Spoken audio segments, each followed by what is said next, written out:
जब भीम ने कृष्ण से पूछा, कृष्ण, क्या मैं अकेले जरासंध को मार सकता हूँ? तब कृष्ण बोले, चाहे तुम उसे मारो या न मारो, जरासंध तो तुम्हें मारने के लिए जरूर आएगा। भीम ने फिर पूछा, कृष्ण, वह तुम सबको छोड़कर सिर्फ मुझे मारना ही क्यों चाहेगा?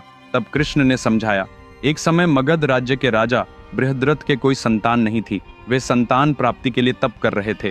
तभी एक ऋषि ने प्रकट होकर उन्हें एक फल दिया और कहा, इस फल को अपनी पत्नी को खिलाओ, तुम्हें बहुत शक्तिशाली पुत्र की प्राप्ति होगी। राजा बृहद्रथ की 2 पत्नियां थीं और वह दोनों को समान प्रेम करते थे, इसलिए उन्होंने वह फल 2 टुकड़ों में काटकर दोनों रानियों को खिला दिया। 9 महीने बाद दोनों रानियों ने संतान को जन्म दिया, लेकिन पैदा हुए शिशुओं के शरीर आधे आधे थे। एक के पास एक ही हाथ, एक पैर, आधा सिर था, तो दूसरे के पास भी वैसे ही आधा शरीर। दोनों शिशु जन्म लेते ही अधमरे थे और देखने में भी भयंकर लग रहे थे। राजा ने सैनिकों को आदेश दिया कि इन दोनों अधूरे बच्चों को कपड़े में लपेटकर जंगल में फेंक आएं। सैनिकों ने जंगल के बीचों बीच उन दोनों को छोड़ दिया। वहां एक राक्षसी थी जिसका नाम जरा था। उसने इन दोनों कपड़ों में लिपटे शिशुओं को देखा और सोचा कि वह इन्हें अपने गुफा में ले जाकर खा लेगी। उसने दोनों अधूरे शरीरों को एक ही कपड़े में बांध दिया और गुफा में ले आई। जब उसने उस कपड़े को खोलकर देखा तो वे दोनों हिस्से आपस में मिलकर एक पूरे शिशु में बदल गए, जिसमें प्राण आ गए और वह जोर जोर से रोने लगा।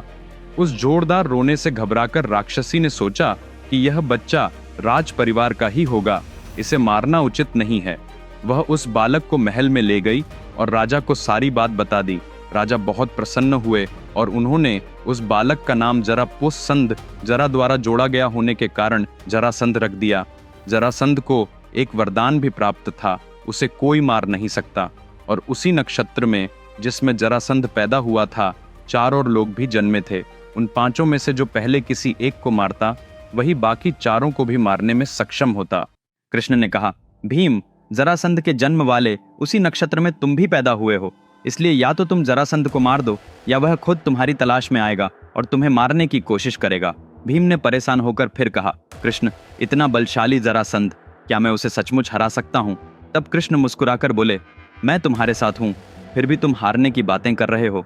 इसी कारण सब कहते हैं कि पांडवों में तुम्हारा शरीर तो बड़ा है पर बुद्धि कम है। तुम मुझ पर विश्वास रखो, मैं तुम्हें राह दिखाऊंगा। इसके बाद कृष्ण, अर्जुन और भीम तीनों ब्राह्मण वेश धारण करके मगध राज्य पहुंचे। वहां जरासंध से मिले। जरासंध ने जानबूझकर अनजान बनने का नाटक किया और पूछा, ब्राह्मणों, आप यहाँ किस लिए आए हैं? तो उन्होंने उसे उकसाते हुए कहा, दुनिया कहती है कि तुम्हें कुश्ती में हराने वाला कोई पैदा नहीं हुआ। अगर तुम हम में से किसी एक को कुश्ती में हराकर दिखाओगे तो हमें भी यकीन हो जाएगा कि जो दुनिया कह रही है वह सच है। गुस्से में भरकर जरासंध बोला, ठीक है, कौन आगे आता है? आओ देख लिया जाए कि दुनिया झूठ कहती है या सच। भीम ने कृष्ण की ओर देखा। कृष्ण ने आंखों से इशारा किया मानो कह रहे हों, निडर होकर जाओ। फिर भीम और जरासंध के बीच भीषण कुश्ती शुरू हो गया। उनका युद्ध 13 दिनों तक चलता रहा, लेकिन दोनों में से कोई भी थक नहीं रहा था। फिर दोनों ने शस्त्र उठा लिए और युद्ध जारी रखा। काफी देर तक भीषण लड़ाई के बाद भीम ने अपनी तलवार से जरासंध का सिर काट दिया, लेकिन वह सिर तुरंत ही वापस जुड़ गया। भीम ने उसके हाथ, पैर, यहाँ तक कि कमर से शरीर को 2 टुकड़ों में बांट दिया, पर कटे हुए हिस्से फिर से जुड़कर जरासंध जीवित हो जा रहा था। भीम समझ नहीं पा रहे थे कि क्या करें।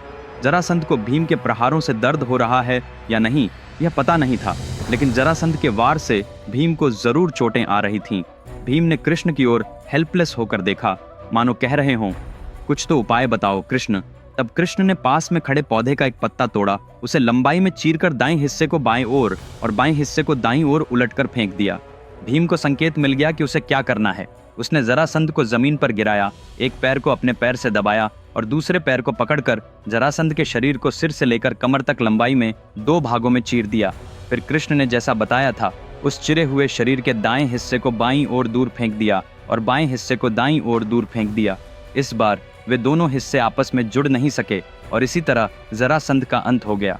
जरासंध की कैद में बंद 99 राजाओं को आज़ाद करवाया गया और उन सभी राजाओं ने पांडवों का समर्थन कर दिया। दोस्तों, अभी एक बेहद दिलचस्प कहानी पढ़ी।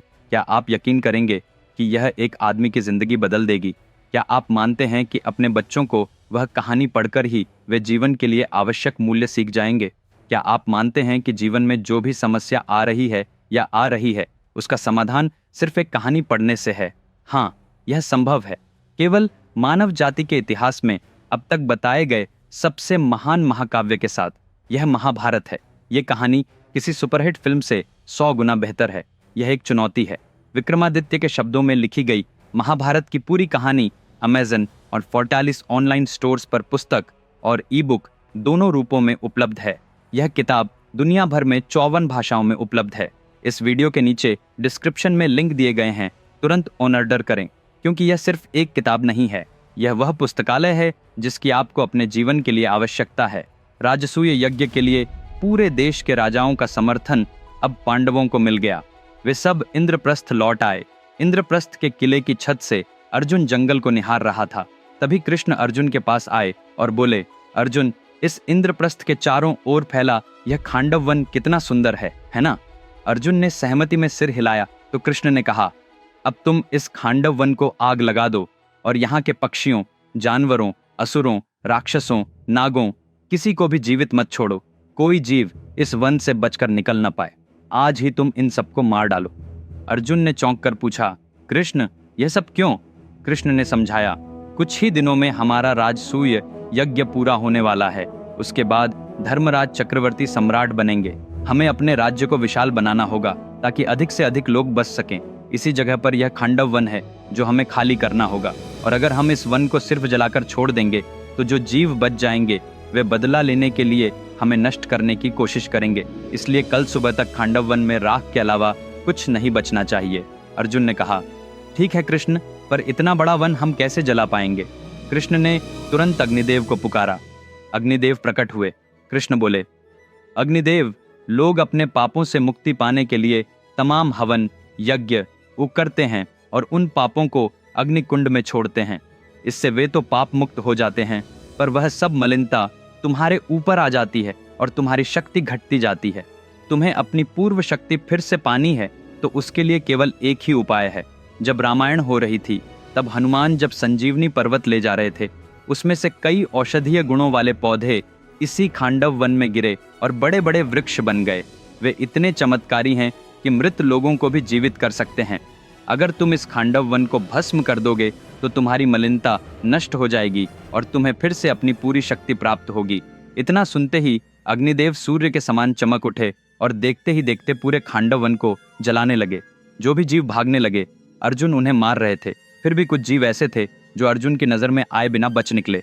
वे कौन थे, यह मैं आपको कुरुक्षेत्र के युद्ध के समय बताऊंगा। अग्निदेव ने पूरा खांडव वन जला दिया। अर्जुन ने वहां के सभी जीवों का संहार कर डाला। अंत में एक छोटा सा भाग जल रहा था।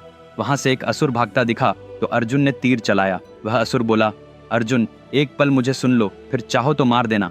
मेरा नाम मयासुर है। हाँ, मैं असुर हूँ, लेकिन मैं विश्वकर्मा से भी महान शिल्पी हूँ। मैं तुम्हारे लिए एक ऐसा महल बनाऊंगा जैसा आज तक किसी ने न बनाया है और न ही आगे बना सकेगा। वह महल तुम्हारे राज्य में होगा और तुम्हारी कीर्ति बढ़ाएगा। कृपा करके मुझे एक मौका दो और मुझे जीवित रहने दो। दोस्तों, अगले एपिसोड में कंटेंट एक अलग लेवल का होगा, इसे मत चूकिए। चलो, अगले शनिवार उसी समय फिर मिलते हैं। मेरी महाभारत पुस्तक अभी ऑर्डर करें। इस वीडियो के नीचे विवरण में लिंक दिए गए हैं। इसके अलावा अगर आपने अभी तक मेरे चैनल को सब्सक्राइब नहीं किया है तो तुरंत सब्सक्राइब करें। तब तक अपना ख्याल रखें। अलविदा।